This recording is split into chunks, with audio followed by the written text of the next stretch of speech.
Hey guys, welcome back to my channel. What, another upload so soon? Yes, because I told y'all, well, if you follow me on Instagram, I said that I was going to start pushing out content after I surpassed 100 subscribers. And guess what? Since the last video, which was probably a couple days ago, I'm at 108 subscribers. Who knows what's going to happen before or after I post this video.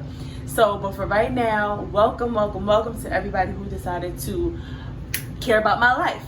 So today, actually, I don't think I've ever said why I actually started my weight loss journey. So today I'm going to tell you guys, have a conversation, a very vulnerable conversation about why I started my weight loss journey in the first place. But before that, we're going to the gym. As you can see, we're in weight loss. We're in gym attire. If this is something that you are interested in, which if you subscribe to my channel, then obviously you are, then just keep on watching.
So we're back. You see what I did at the gym today? I did a little bit more stuff. Like I did leg curls on the actual machines. I did hamstring curls.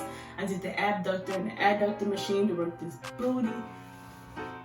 So, my weight loss journey started back in December of 2015. That summer, Lamar and I went to, if you don't know who Lamar is, that's my husband. He was featured in earlier vlogs. But anyways, we went to, for his birthday, I think it was his 21st birthday, we went to Six Flags, Great Adventure. And we were in line, when we first got there, first roller coaster. We get in line, and I saw people getting off the line or seeing people having to get off because they were too big. Now, I'm thinking to myself, I'm saying to myself, you know damn well you too big to get on this roller coaster. This roller coaster is too big. The roller coaster was the freaking Nitro. The Nitro will tell you in a heartbeat. The Nitro will let you know that you are way too big. Because I was able to fit on the other roller coasters, but the Nitro, anyway. So, I seen all these other people getting off the roller coaster. This one guy was really big tummy and everything. And they asked him to get off. So I was like, I know I'm not that big. I'll be fine. I thought I was slim, and that's the mentality that I had. I thought my waist was small. I thought I was snatched. I thought my stomach was flat. I thought I just had some meaty thighs, like thick thighs.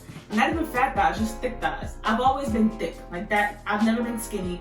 Maybe when I was like 6, I was a mosquito. Or no, actually no. But not, up until about 5 years old, I was a mosquito, and then all of a sudden, puberty hit everywhere. But anyway, so I digress. So we get to my turn, and we sit down. And when I sat down, I was like, okay, this is kind of snug. Like, these seats is tight. So I'm still not thinking of it, because I'm like, oh, okay, I can fit in the seat. I can sit in the seat. So I went to go pull the thing down over my thighs, and it wasn't moving. So I went and I did some more. So I'm like, it got to like right here, and I was punching, pulling it, like trying to get it to click. Finally, so it has to have 3 clicks, because it has to click behind the yellow tape for safety. So I got it to click once, and I was like, okay, good, thank God. But see, I didn't know at first about the yellow tape. So I'm like, yes, it clicked.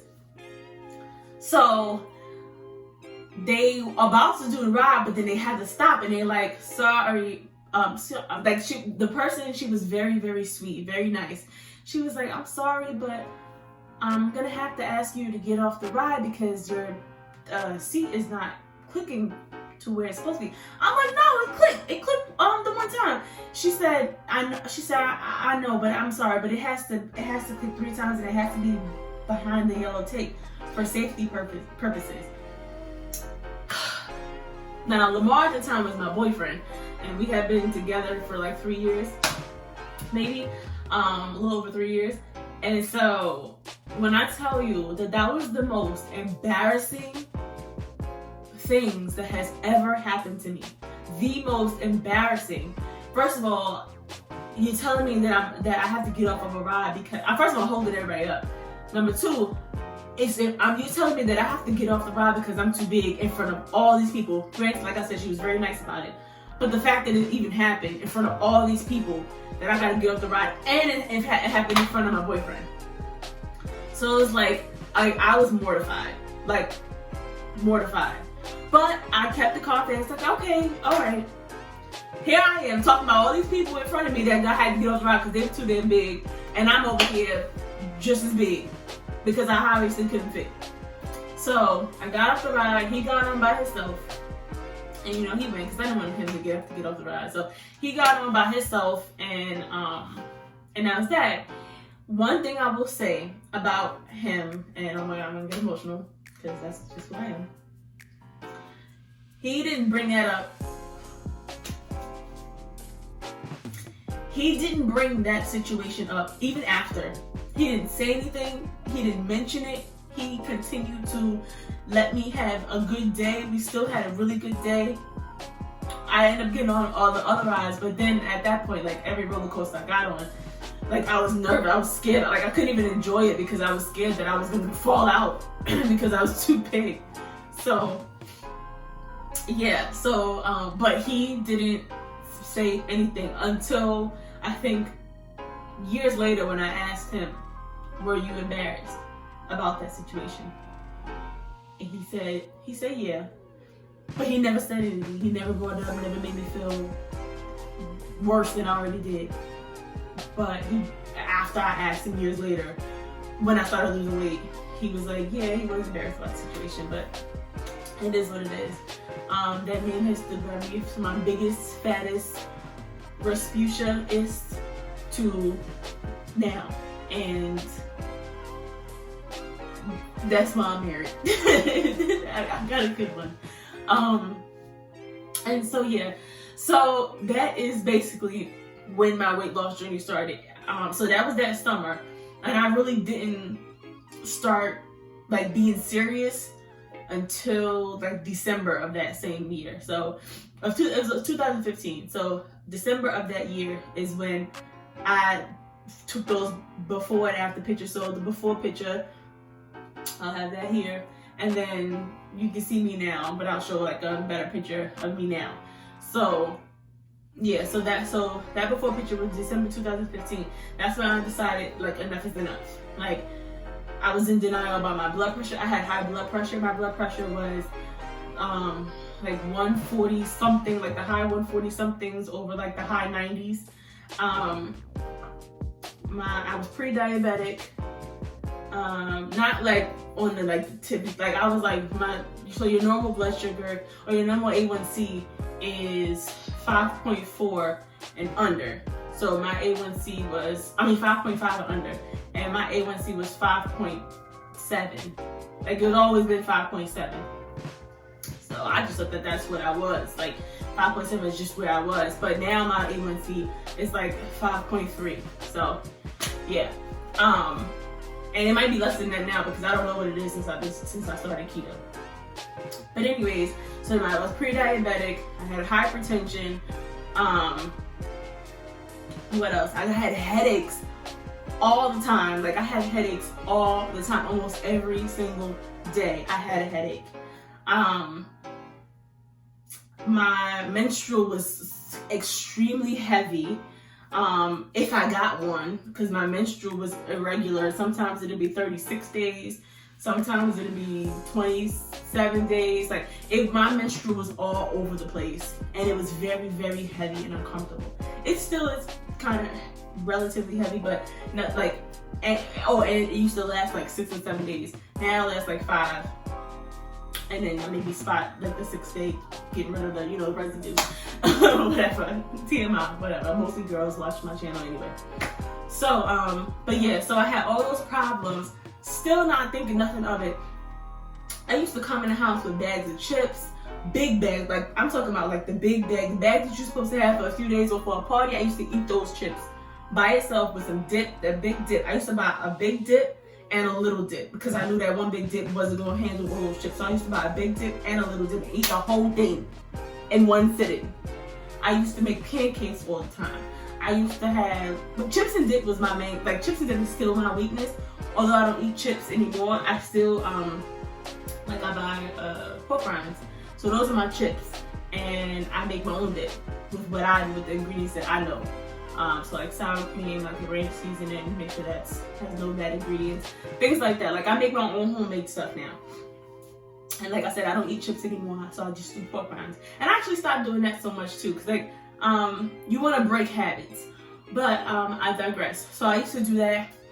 I used to eat constantly. I eat when I'm bored, and until this day, it's kind of like I try to keep myself busy, so that I don't eat when I'm bored. So, but I do have a cutoff. Like my cutoff is 5 o'clock. Like so, for the past month and a half ish, I don't eat after 5. Sometimes 5:30 if I'm like out and don't start eating until later. I'll give a cutoff at 5:30, but I do not eat past 5:30. And it's a mental state now. Like now, like if I eat past 5:30, like, or if I get hungry, I'm like, you know what? No, it makes me feel bad. Like. It's like, girl, no, like, what do you want to eat for? So go drink some water. Like, go drink some water. You'll be fine. And that usually works. I'll drink me some water and I'll be fine. So, yeah, so that's what happened. So the roller coaster incident, that's what started my whole weight loss journey. It took that embarrassing. It didn't even take my hypertension. I was in denial about that. I was like, I'll be fine. It didn't take my pre-diabetes. It didn't take my headaches. Like, it took me being humiliated to start losing weight. And it's sad that my own health, and sometimes that's what it takes. It takes you to have a near-death experience. Like you can have all these symptoms, but until you're about to die, or until you have a traumatic experience to shake you, sometimes that's what it takes. But I don't want it to take that for you. I don't want you to have a near-death experience. I don't want you to have to be traumatized because you had to get off a roller coaster because you were too damn big. I don't want that to happen. I want you to try to start taking care of yourself from now. You only get one body. When you take care of your body takes care of you. Period. So yeah, so that's what kickstarted my weight loss journey. And so that's where we are now. So if you like this video and if you had the same story, feel free to like this video and comment and let me know what was your turning point. What was your wake up call that made you want to start losing weight? Or did this video make you want to start losing weight? Did it make you think about, oh, maybe my blood pressure is super high too, or maybe I have diabetes too, or pre-diabetic. I don't want to die of a heart attack or a stroke or an aneurysm or whatever the case is. Let me take back my health now. If you have PCOS has a lot to do with your diet. It has a lot to do with your diet. Keto, honestly, and I'm not just speaking just because I do keto, but keto, there are a lot of studies actually, and word of mouth that keto helps PCOS, because PCOS, usually the reason why people have it, they're obese. Sugar, carbs, all that stuff adds to so many diseases. Cancer, PCOS, Parkinson's disease, epilepsy.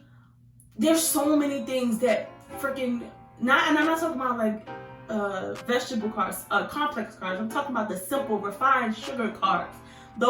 They're terrible for you. Terrible. Like I said, I'm keto, but I'm not gonna push keto on you, but at least try to cut back. What every diet says, cut back on the donuts and the chips and the pastries and the pizza and the stuff that you obviously know, yeah, it tastes good, but it's gonna kill you. That kind of stuff. So anyways, I digress. That's a whole other video.